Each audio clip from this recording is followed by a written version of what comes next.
حدیث نمبر 2343، نافع روایت کرتے ہیں کہ ابن عمر نے اپنے کھیتوں کو نبی کریم صلی اللہ علیہ وسلم، ابو بکر، عمر اور عثمان کے عہد میں اور حضرت معاویہ کے زمانے میں، حضرت معاویہ کے ابتدائی زمانہ میں کرائے پر دیتے تھے۔ حدیث نمبر 2344، رافع بن خدیج بیان کرتے ہیں کہ نبی صلی اللہ علیہ وسلم نے کھیتوں کو کرایہ پر دینے سے منع کیا تھا۔ یہ سن کر ابن عمر رافع بن خدیج کے پاس گئے، میں بھی ان کے ساتھ تھا۔ ابن عمر نے ان سے پوچھا تو انہوں نے بتایا کہ نبی اکرم نے کھیتوں کو کرایہ پر دینے سے منع کیا ہے۔ اس پر ابن عمر نے کہا کہ آپ کو معلوم ہے کہ نبی اکرم کے عہد میں ہم اپنے کھیتوں کو اس پیداوار کے بدل جو نالیوں پر ہو اور تھوڑی گھاس کے بدل دیا کرتے تھے۔ قانون الگ ہے اور ایثار الگ۔ حضرت رافع بن خدیج نے قانون نہیں بلکہ احسان اور ایثار کے طریقہ کو بتلایا ہے۔ اس کے برخلاف حضرت عبداللہ بن عمر جواز اور عدم جواز کی صورت بیان کر رہے ہیں، جس کا مقصد یہ کہ مدینہ میں جو یہ طریقہ رائج تھا کہ نہر کے قریب کی پیداوار زمین کا مالک لے لیتا، اس سے نبی صلی اللہ علیہ وسلم نے منع کیا، مطلق بٹائی سے نہیں منع کیا ہے۔ یہ الگ بات ہے کہ کوئی شخص اپنی زمین بطور ہمدردی کاشت کے لیے اپنے کسی بھائی کو دے دے۔ نبی صلی اللہ علیہ وسلم نے اس طرز عمل کی بڑے شاندار لفظوں میں رغبت دلائی ہے۔ حدیث نمبر 2345، عبداللہ بن عمر بیان کرتے ہیں کہ رسول صلی اللہ علیہ وسلم کے زمانہ میں مجھے معلوم تھا کہ زمین کو بٹائی پر دیا جاتا ہے اور دیا جا سکتا ہے۔ پھر انہیں ڈر ہوا کہ ممکن ہے نبی اکرم نے اس سلسلے میں کوئی نئی ہدایت فرمائی ہو جس کا علم انہیں نہ ہوا ہو، چنانچہ انہوں نے احتیاطاً زمین کو بٹائی پر دینا چھوڑ دیا۔ باب کرائے الارض بالذهب والفضة، نقدی لگان پر سونے اور چاندی کے بدل زمین کرایہ پر دینا۔ عبداللہ بن عباس کہتے ہیں کہ بہتر کام جو تم کرنا چاہو یہ ہے کہ اپنے خالی زمین کو ایک سال سے دوسرے سال تک کرایہ پر دے دو۔ حدیث نمبر 2346، 2347 متفق علیہ۔ رافع بن خدیج روایت کرتے ہیں کہ میرے دونوں چچا زہیر اور محیر نے بیان کیا کہ وہ لوگ نبی اکرم کے زمانے میں زمین کو بٹائی پر نہر کے قریب کی پیداوار کی شرط پر دیا کرتے تھے، یا کوئی بھی ایسا خطہ ہوتا جسے مالک زمین اپنے لیے چھانٹ لیتا اور منتخب کر لیتا۔ اس لیے نبی کریم صلی اللہ علیہ وسلم نے اس سے منع کر دیا۔ حنظلہ نے کہا کہ اس پر میں نے رافع بن خدیج سے پوچھا اگر درہم و دینار کے بدلے یہ معاملہ کیا جائے تو کیا حکم ہے؟ انہوں نے کہا کہ اگر دینار و درہم کے بدلے میں ہو تو اس میں کوئی حرج نہیں ہے۔ اور لیث نے کہا کہ نبی صلی اللہ علیہ وسلم نے جس طرح کی بٹائی سے منع کیا تھا وہ ایسی صورت ہے کہ حلال و حرام کی تمیز رکھنے والا کوئی بھی شخص اسے جائز نہیں قرار دے سکتا، کیونکہ اس میں کھلا دھوکہ ہے۔ تو یہاں پر کل ملا کر کے بٹائی جائز ہے، آدھے پر، تہائی پر، چوتھائی پر، جتنے حصے پر طرفین سے راضی ہو جائیں۔ کرنسی سے جائز ہے۔ پیداوار کی تعین اگر کر دیتے ہیں تو یہ ناجائز ہے، اگر اس کا کوئی خاص گوشہ متعین کر دیتے ہیں تو یہ بھی ناجائز ہے۔ باب حدیث نمبر 2348، ابو ہریرہ روایت کرتے ہیں کہ نبی صلی اللہ علیہ وسلم ایک دن بیان کر رہے تھے جبکہ ایک دیہاتی بھی مجلس میں حاضر تھا کہ اہل جنت میں سے ایک شخص اپنے رب سے کھیتی کرنے کی اجازت چاہے گا، اللہ تعالیٰ اس سے فرمائے گا کہ اپنی موجودہ حالت پر تو راضی نہیں ہے کیا؟ وہ کہے گا کیوں نہیں، لیکن میرا جی کھیتی کرنے کو چاہتا ہے۔ نبی صلی اللہ علیہ وسلم نے کہا کہ پھر اس نے بیج ڈالا، پلک جھپکنے میں وہ اگ بھی آیا، پک گیا اور کاٹ بھی لیا گیا، اس کے دانے پہاڑوں کی طرح ہوئے۔ اب اللہ تعالیٰ فرماتا ہے اے ابن آدم اسے رکھ لے، تجھے کوئی چیز آسودہ نہیں کر سکتی۔ یہ سن کر دیہاتی نے کہا اللہ کی قسم وہ تو کوئی قریشی یا انصاری ہی ہوگا، کیونکہ یہی لوگ کھیتی کرنے والے ہیں، تم تو کھیتی ہی نہیں کرتے۔ اس بات پر رسول صلی اللہ علیہ وسلم کو ہنسی آ گئی۔ حقیقت میں آدمی ایسا ہی حریص ہے، کتنی بھی دولت اور راحت ہو وہ اس پر قناعت نہیں کرتا، زیادہ طلبی اس کے خمیر میں ہے۔ اسی طرح تلون مزاجی، حالانکہ جنت میں سب کچھ موجود ہوگا پھر بھی کچھ لوگ کھیتی کی خواہش کریں گے، اللہ پاک اپنے فضل سے ان کی خواہش بھی پوری کر دے گا۔ باب ما جاء فی الغرس، درخت بونے کا بیان، پیڑ لگانے کا مسئلہ۔ حدیث نمبر 2349، سہل بن سعد روایت کرتے ہیں کہ جمعہ کے دن ہمیں خوشی ہوتی تھی کہ ہماری ایک بوڑھی عورت تھی جو اس چقندر کو اکھاڑ لاتی جسے ہم اپنے باغ کی مڈیروں پر بو دیا کرتے تھے، وہ ان کو اپنی ہانڈی میں پکاتی اور اس میں تھوڑے سے جو بھی ڈال دیتی۔ ابو حاسم نے کہا میں نہیں جانتا ہوں کہ سہل نے یوں کہا نہ اس میں چربی ہوتی نہ چکنائی۔ پھر جب ہم جمعہ کی نماز پڑھ لیتے تو ان کی خدمت میں حاضر ہوتے، وہ اپنا پکوان ہمارے سامنے کر دیتی اور اس لیے ہمیں جمعہ کے دن کی خوشی ہوتی تھی۔ ہم دوپہر کا کھانا اور قیلولہ جمعہ کے بعد ہی کیا کرتے تھے۔ صحابہ کرام کا اپنے باغوں کی مڈیروں پر چقندر لگانا مذکور ہے، اسی سے باب کا مضمون ثابت ہوا۔ نیز اس بوڑھی اماں کا جذبہ خدمت قابل صدرشک ہے، یہ بھی ثابت ہوا، جو اصحاب رسول صلی اللہ علیہ وسلم کی ضیافت کے لیے اتنا اہتمام کرتی اور ہر جمعہ کو اصحاب رسول صلی اللہ علیہ وسلم کو اپنے ہاں مدعو فرماتی تھی۔ چقندر اور جو ہر دو کا مخلوط و دلیہ جو تیار ہوتا، اس کی لذت اور لطافت کا کیا کہنا۔ بہرحال حدیث سے بہت سے مسائل کا استنباط ہوتا ہے، یہ بھی کہ جمعہ کے دن مسنون ہے کہ دوپہر کا کھانا اور قیلولہ جمعہ کی نماز کے بعد کیا جائے۔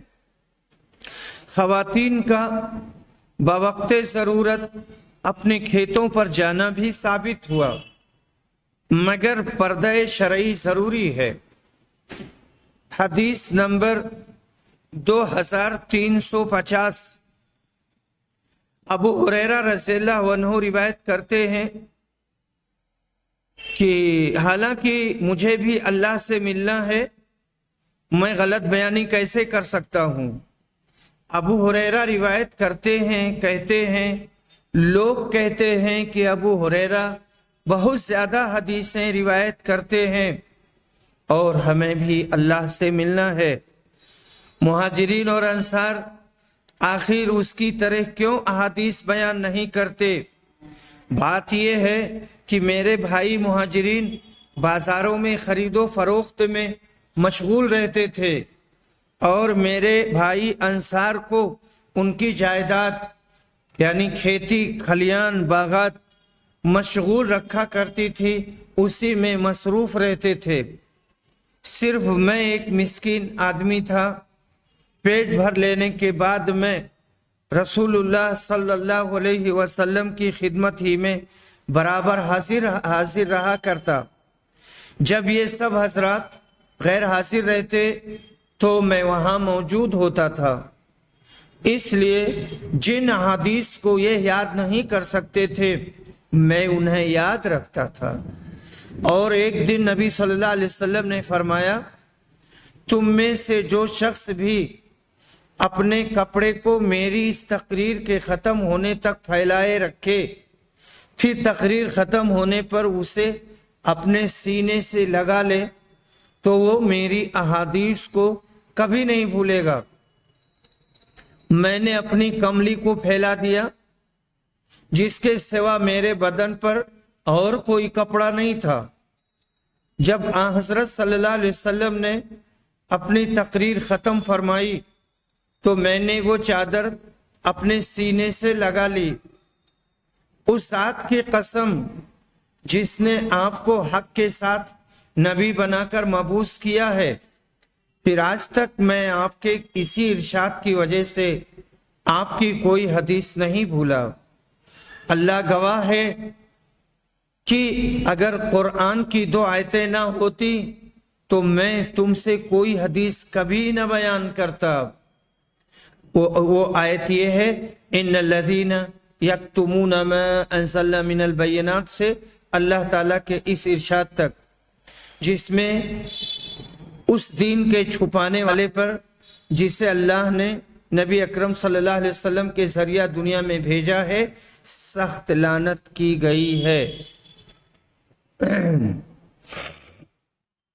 یہ اس کے بعد میں دیکھیں مدینہ کے انصار کھیتی باڑی کا کام کرتے تھے، ان کے پاس باغ تھا اور کھیتی تھی، اور کھیتی اور باغبانی کو ذریعہ معاش بنانا معیوب نہیں ہے بلکہ باعث اجر و ثواب ہے۔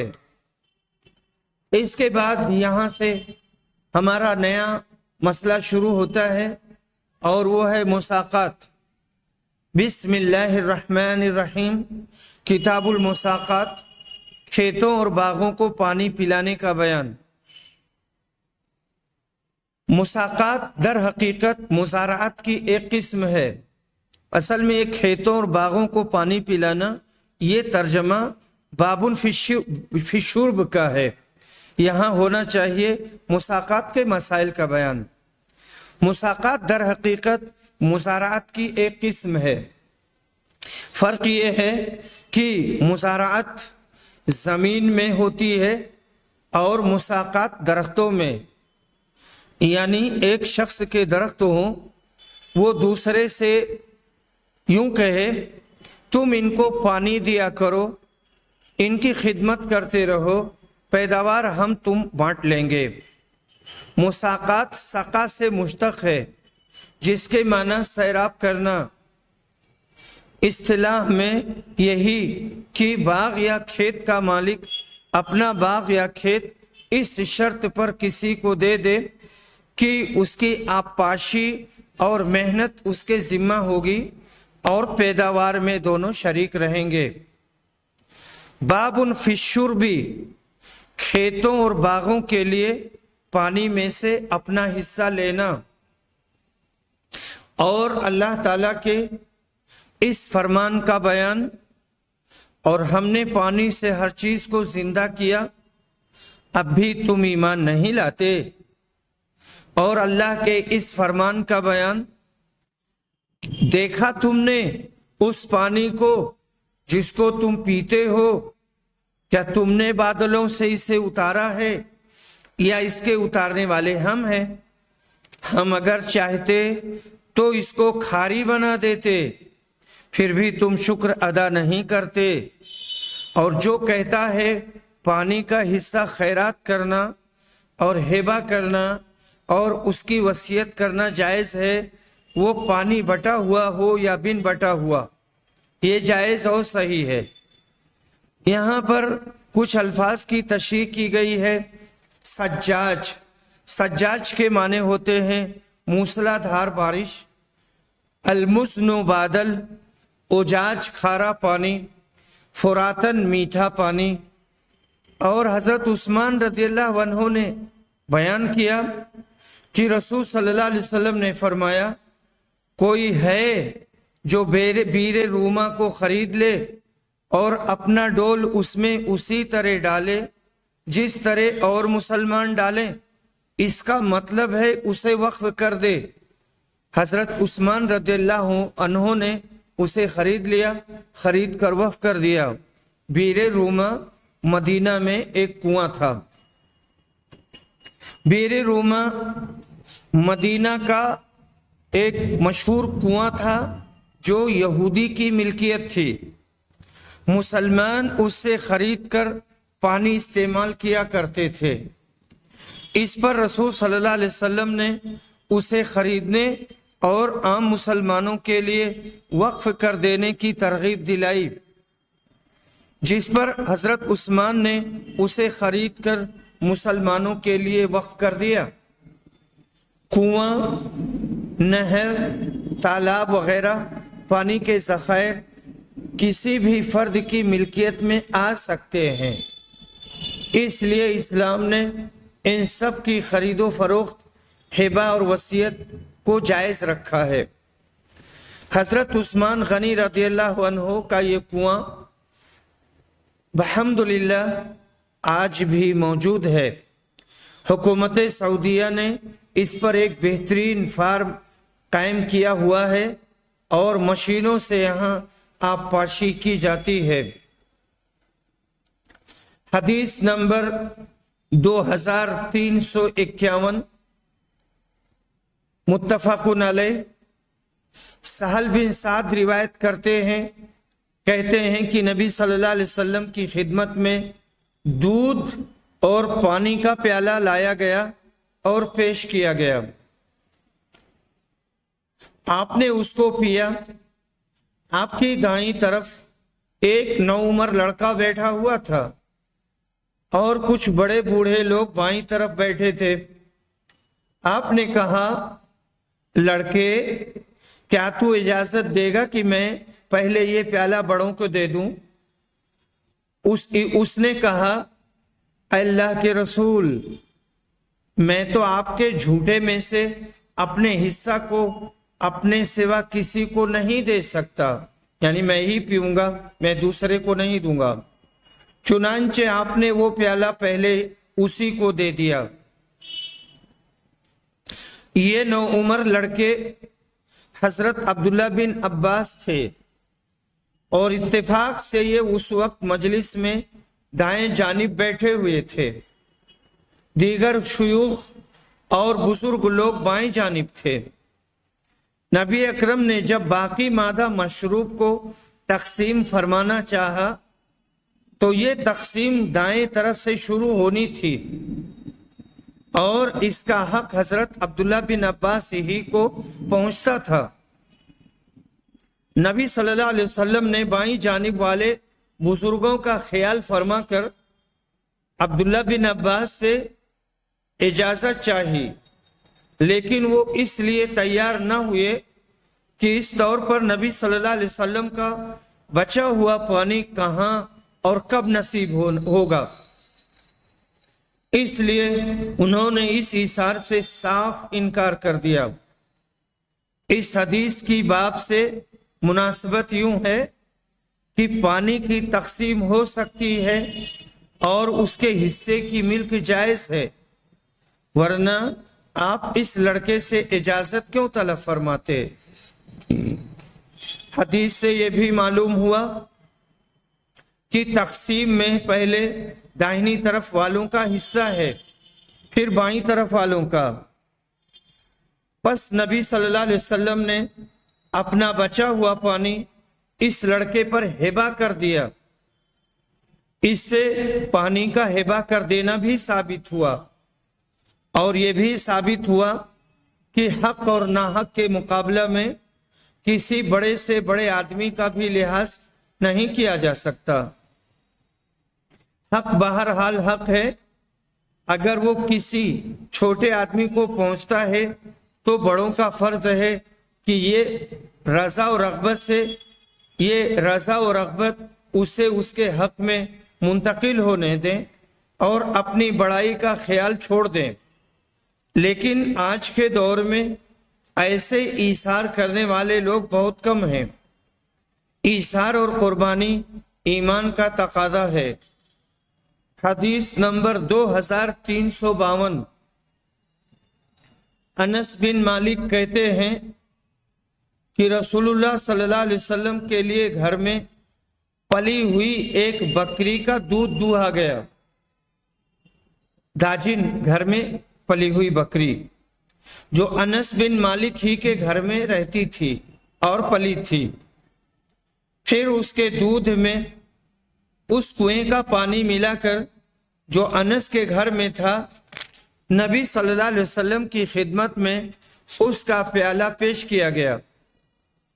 آپ نے اسے پیا۔ جب اپنے منہ سے پیالہ جدا کیا تو بائیں طرف ابو بکر تھے اور دائیں طرف ایک دیہاتی تھا۔ عمر ڈرے کہ آپ یہ پیالہ دیہاتی کو نہ دے دیں، اس لیے انہوں نے کہا، اللہ کے رسول، ابو بکر کو دے دیجئے۔ آپ نے پیالہ اسی دیہاتی کو دیا جو آپ کے دائیں جانب بیٹھا تھا، اور کہا، دائیں طرف والا زیادہ حقدار ہے، پھر وہ جو اس کی دائنی طرف ہو۔ اس حدیث سے بھی پانی کا تقسیم ہبہ کرنا ثابت ہوا، اور یہ بھی ثابت ہوا کہ اسلام میں حق کے مقابلہ پر کسی کے لیے رعایت نہیں ہے، کوئی کتنی ہی بڑی شخصیت کیوں نہ ہو، حق اس سے بھی بڑا ہے۔ حضرت ابوبکر صدیق کی بزرگی میں کس کو شک ہو سکتا ہے، مگر نبی اکرم نے آپ کو نظر انداز فرما کر دیہاتی کو وہ پانی دیا، اس لیے کہ قانون دیہاتی ہی کے حق میں تھا۔ امام عادل کی یہی شان ہوتی ہے، اعدلو اور اعدلو ہوا اقرب للتقوی کا بھی یہی مطلب ہے۔ یہاں اس دیہاتی سے اجازت بھی نہیں لی گئی جیسے کہ ابن عباس سے لی گئی تھی، اس ڈر سے کہ کہیں دیہاتی بددل نہ ہو جائے۔ باب من قال ان صاحب الماء احق بالماء حتى يروي۔ اس مسئلے کا بیان کہ جس نے کہا کہ پانی کا مالک پانی کا زیادہ حقدار ہے، یہاں تک کہ وہ اپنا کھیت باغ وغیرہ پہلے سیراب کر لے، کیونکہ نبی صلی اللہ علیہ وسلم نے فرمایا ہے کہ ضرورت سے زیادہ جو پانی ہو اس سے کسی کو نہ روکا جائے، جو بھی حاجت مند آئیں ان کو دے دینا چاہیے۔ حدیث نمبر 2353 متفق علیہ۔ ابو ہریرہ روایت کرتے ہیں کہ رسول صلی اللہ علیہ وسلم نے فرمایا، بچے ہوئے پانی سے کسی کو اس لیے نہ روکا جائے کہ اس طرح جو ضرورت سے زیادہ گھاس ہو وہ بھی رک رہے اور بچ رہے۔ وآخر دعوانا ان الحمد للہ رب العالمین۔